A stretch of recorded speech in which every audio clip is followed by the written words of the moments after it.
Hi everyone. We can't meet in person today for our game show Thursday, so instead we're going to do a different kind of game today. And this is going to be a game that actually will help us get ready for the February project, which is the Tell Your Story project. Our game today is going to be a story scavenger hunt. So this is what you're going to do for your story scavenger hunt. You're going to try to find 4 stories, up to 4 stories, okay? And these are going to be true stories, stories that people can tell you about things that happen. And there are 4 topics. One is a story about a pet. Another is a story about a kitchen disaster. Maybe something went wrong when someone was cooking, or maybe something didn't turn out the way it should have turned out. Another is a funny story about a relative. And the last one is a story about making or building or creating something. So what you're going to do is you're going to talk to people you know. You could ask family or friends and say, do you have a story that you could tell me about your pet or any of the other stories that you have in your categories? And you can do it any way. You can talk to them in person if they're people that you live with, or you could talk to them on the phone or online, and you're going to try to listen to their stories and record their stories. You can record it in any way you like to. You could write it down, you could draw a picture of it, you could record it with your phone or with some other audio recording so that you can tell that story to us when we meet again. Okay? Let me show you some examples. Hey Carolyn, I'm on a story scavenger hunt and I'm collecting stories. And I know you have had some interesting pets. Do you have any stories you could tell me about your pets? Sure. Let me tell you the story that I have about my pet Lily. Oh, good. She is a hedgehog, and I'm going to tell you about the time that Lily got lost. Okay, Carolyns Story about Lily.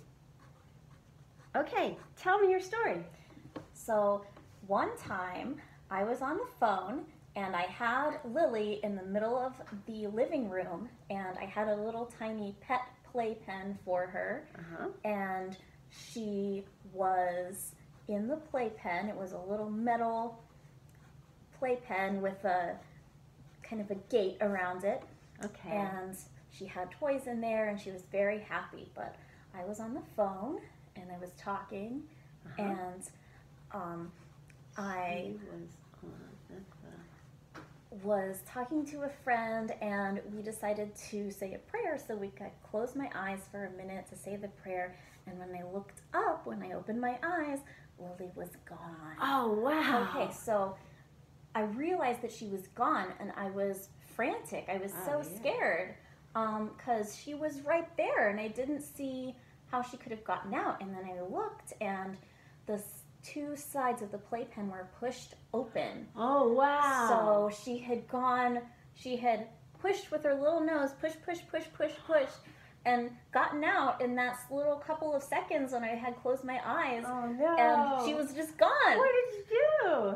I looked everywhere for her. I looked all around the living room, and she wasn't anywhere in the living room, and I was so scared because she's a white hedgehog, so really easy to see. You would think that I would see her right away, like she would look like a little snowball or something, you know, something easy to see. But I couldn't find her anywhere. I looked everywhere. Oh, wow. So I was really worried. So I was looking in the living room. I couldn't find her. I was really anxious.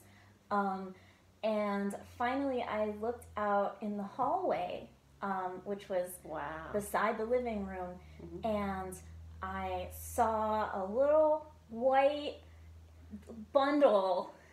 And it was Lily. And she, you know where she was? Where? She had gotten onto the bottom shelf of my bookcase, and she was in with the books. Oh my gosh, she was like a bookend. She was like a bookend, a little hedgehog bookend, and she had, in the couple of seconds that my eyes were closed, pushed her way out and run across the room and made a jailbreak and just scooted her way in the books and was kind of biting at the books a little bit. Oh, wow. So I took her back, and I was so happy to find her. And after that, I got her a better pet playpen that she couldn't break out of. So, That was good thinking. yeah. So that's the end of my story of the time that Lily got lost. That was a great story. Thanks for telling your story to me. That was a lot of fun. I'll put it on my story scavenger hunt. Great. Carolyn, I love that story about Lily. Here's a picture I drew to remember it. See, there's you on the phone, and you have your eyes closed, and there's Lily's little playpen, and she's making a break for it. There's the bookcase where she's gonna hide. Oh my gosh, that's exactly how it happened. That's perfect. That's it. So that's what we'd like you to do for the story scavenger hunt. I hope you have a chance to talk to some people. Remember, if you meet someone in person, wear a mask. And maybe tell some stories and share some stories, and then when we come back together at the DAC, we can share those stories together. Okay? Have fun!